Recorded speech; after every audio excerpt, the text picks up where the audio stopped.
Magandang hapon sa inyo lahat, lalong-lalo na sa iyo, pinipiling ko rin. Magandang hapon. Ngayong hapon, ating tatalakayin ang isa sa mga pamagi ng panularang Pilipino. Ito ay mga uri ng tula ayon sa anyo. May dalawa itong uri. Ito ay tradisyonal na tula at malayang kalunturan. Ano-ano ang mga ito? Ating itong alamin sa hapon na ito. Ang una ay ang tradisyonal na tula. Ano nga ba ang ibig sabihin ng tradisyonal na tula? Pakibasa ng sabay-sabay. Maraming salamat. Ang tradisyonal na tula ito ay may tiyak na sukat, tumahat, bilang ng palugtod. Ito ay pagpapanatili ng kultura at kasaysayan at ito rin ay nagpapayaman ng wika at panulaan sa ating mga ninuno. Ito ay pagsasanay sa disiplina sa pagsusulat at pagpapahayag ng damdamin sa isang maayos na anyo. Naintindihan ba? Mabuti naman kung gano'n. Ngayon natin alamin ang pangalawang uri ng tula ayon sa anyo.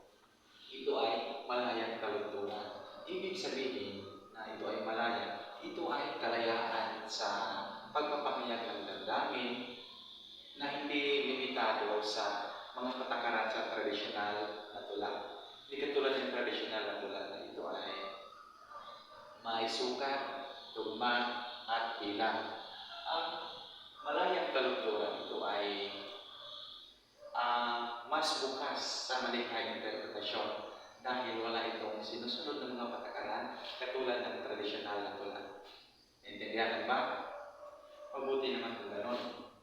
Ngayon, pumunta naman tayo sa susunod na ating tatalakayan na ngayong hapon. Ito ay ang mga uri ng tula ayon sa nilalaman. Ngayon, pumunta naman tayo sa mga uri ng tula ayon sa nilalaman.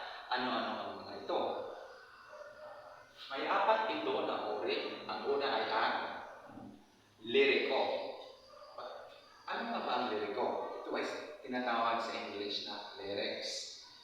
Ngayon, maaari pa niyong basahin ng sabay-sabay kung ano ang liriko. Maraming salamat.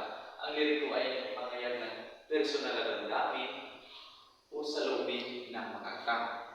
Ito ay nagpapahayag ng personal na damdamin na kung saan ang mga tao ay nagpapahayag ng kanilang emosyon, katulad naman ng pag-ibig, galit, lungkot, at pag-asa. Ito ay pinaka-importante rin ito, lalo na sa paggawa ng tula. Dahil isa rin ito sa kung saan ito ay maging tema kung ano ang tema sa inyong ginagawang tula. Maliwanagan ba? Tama. Magaling. Ngayon ang susunod na uri ng tula ayon sa nilalaman, ito ay ang epiko. Ano nga ba ang epiko? Ngayon ating alamin kung ano ang epiko. Ang epiko ay mahabang tulang nagsasalaysay ng mga kabayanihan, pakikipagsapalaran ng mga bayani. Ito ay tungkol sa pakikipagsapalaran ng bayani o isang kabayanihan katulad lamang ng mga kapangyarihan. Ang epiko ay isa rin ito sa mga pamahaling ideya o tema sa isang tula na gumawa ka ng tula tungkol sa kabayanihan, tungkol sa muka, tungkol sa mga pakikipagsapalaran. At napakahalaga rin na ikaw ay marunong kumuha ng tema sa isang tula. Maliwanagan ba?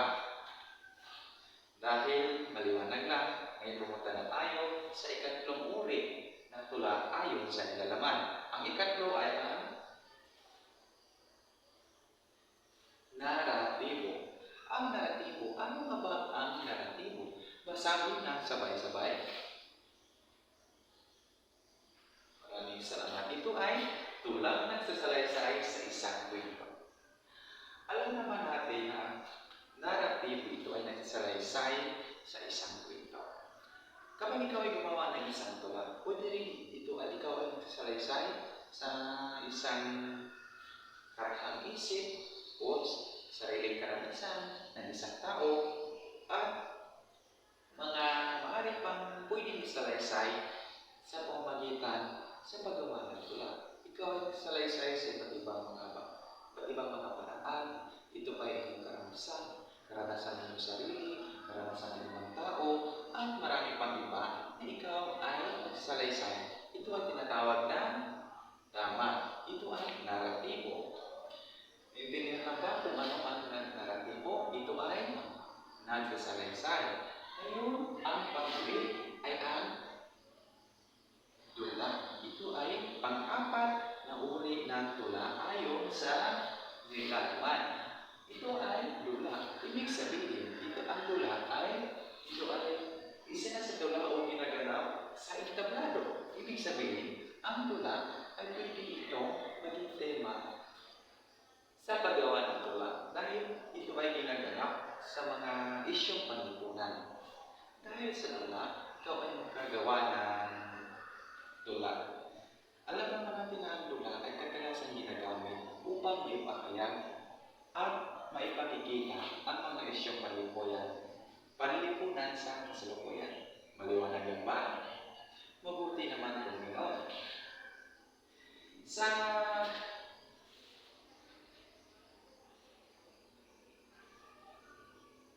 mga uri ng tula, ayon sa may dalawa ito.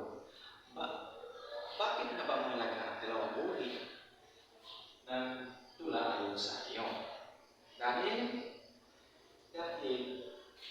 ang malayang taludtura, ito ay mahalaga.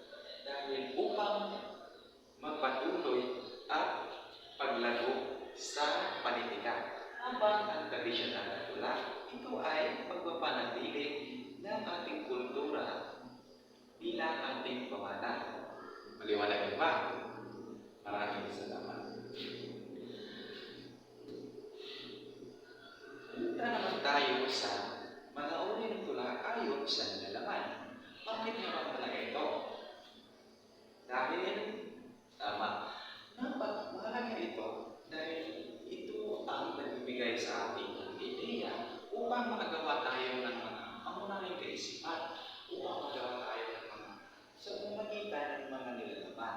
Tayo ay makalikha ng isang maliit tula sa ating paggawa nito.